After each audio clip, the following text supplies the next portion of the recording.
السلام عليكم ورحمة الله وبركاته. ازيكم حبايبي؟ عاملين ايه؟ اللهم صل وسلم وبارك على سيدنا محمد وعلى اله واصحابه اجمعين. عايزه اقول لكم ان انا السنه الجو كان عندي حر جدا، فاضطريت ان انا افتح شباك لسه مركباه، يعني الحمد لله ركب. بس بقى المشكله ان الراجل بتاع اللي جه محرق ما ركب الشباك. انا قلت له احنا مش هنبيض ولا اي حاجه فما تنيلش الدنيا، فكانه كان بيعمل بلاند. يعني بصوا بسم الله ما شاء الله يا حيطه، طبعا منظر شكله وحش قوي.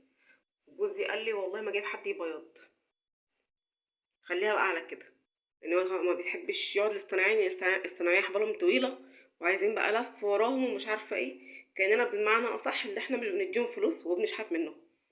فانا بقى رايح دماغي وهعملها بنفسي. هوريكم هعمل ايه. انا جبت معجون اللي هو مش المعجون الجاهز، البودره اللي بتتعمل معجون. هوريها لكم دلوقتي، انا بعملها على طول. وعلى فكره وجبت جردل البلاستيك، هوريه لكم برضك، حاجات رخيصه جدا. اي بقى واحده عايزه تبيض شقتها ومش عارفه بسبب الصناعية او بسبب فلوس او بسبب مثلا الحوسه وكده، جوزها مش فاضي يقعد معاها في البيت عشان تجيب صنايعي يدخله البيت، تيجي بقى هنا عندي بسرعه وتشوف انا هعمل ايه. ان شاء الله باذن الله والله هعلمكم تبيضوا بنفسكم ازاي، ما تتكلوش على اي حد، والموضوع سهل جدا ومش مرهق. واهم حاجه مش هتنيلي الدنيا. انا اختي كانت بتبيض شقتها، كانت جايبه الراجل الصنايعي. انا عايزه اقول لكم ما شاء الله ما شاء الله، ما كانش فيه سيراميكيه واحده معلهاش بوهيه، ومش مش عارفه مش بوهيه وايه، بوهيه زيت ما بتطلعش. بقينا كلنا قاعدين والله العظيم نعمل بالسلكه ونحك بالفرش بالسكينه بتاعت المعجون عشان نطلع، مش عارفين نطلع. والسيراميك اتبهدل الاخر بهدله وبقت زي الزفت. الشقه دي انا مبيضاها بقى لوحدي. بصوا انا مبيضاها كلها كده لوحدي، كل اللي في الحته اللي انا رسمها اللي فوق ده، كل ده انا اللي عاملاه. بصوا كمان عايزه اوريكم في كمان حته الوان. بصوا ده انا اللي عاملاه، الرسومات دي انا اللي عاملاها. فان شاء الله باذن الله والله هعلمك تبيضي ازاي بكل سهوله من غير تعب ولا اتكال على اي حد. وبس خليكي معايا. بص هيبقى حاجه فخ صنفره كده، ده قسمته اتنين، خدت نص هنا اشتغل بيه دلوقتي. ودي سكينه المعجون. انا طبعا اي حاجه بقى هنا كده هحاول اشيلها كده. خليك كده معايا. بص عشان الحاجات دي ايه، لما تيجي تبيضي في الاخر هتلاقيها قبضه.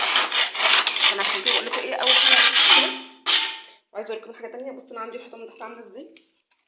بصوا هنزل كده كله عشان ده كده هيتمعجن.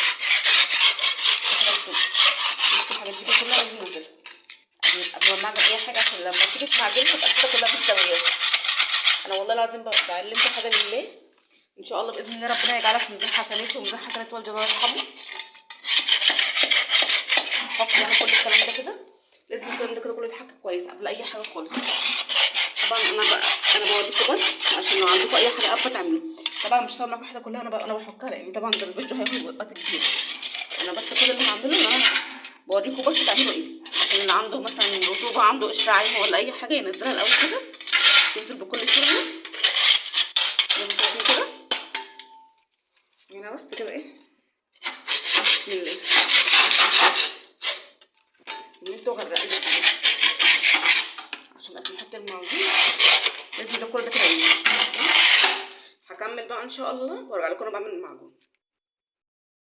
بصوا يا حبايبي، انا حطيت الحاجات كلها زي ما انتم شايفين. بصوا نزلت ايه، بصوا نزلت الحاجات دي.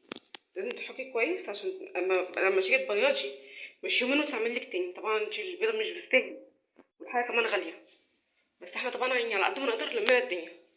انا ان شاء الله هلم بس التراب ده وهوريكم في الفيديو ده الحاجه اللي انا جايباها عشان ابيض. وبعد كده ان شاء الله باذن الله هقفل معاكم وانزل لكم بقيه الحاجه الفيديو ازاي، عشان بس مبقاش تقول عليكم. بصوا يا جماعه، ده جرد البلاستيك، ده جرد البلاستيك اهو.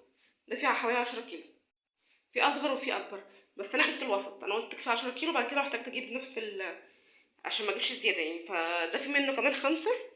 الراجل قال لي خدي 10، لو بلاش تاخدي 20، خدي 10 لو ما كملش معاكي. بصراحه راجل عنده ضمير قوي، بيتعالي خدي واحد تاني صغير. فانا اخدت ال10. ودي البودره اللي انا هعمل بيها،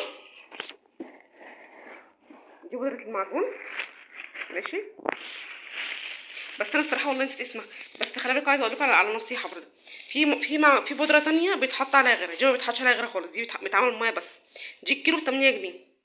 انا جايبه 3 كيلو هم ب24 جنيه. وجبت الفرشه دي ب35 جنيه. انا عندي روله جوه صغيره، بس انا عايزه اقول لكم الفرشه احسن. وهوريكم برضك انا هشتغل بالروله وهشتغل بالفرشه، بس انا عايزه اوريكم الفرشه احسن ومش هتهدر معاكي حاجه. ده بالنسبه لي. انا بقى ان شاء الله هقفل الفيديو ده، بس متنسوش بقى تحطوا لايك وشير وتتفرجوا على الفيديوهات كلها بالله عليك بتاعت البيض، عشان اي حد يستفيد بمعلومه، عشان ما تاخديش معلومه وترمي معلومه. وجزاك الله كل خير.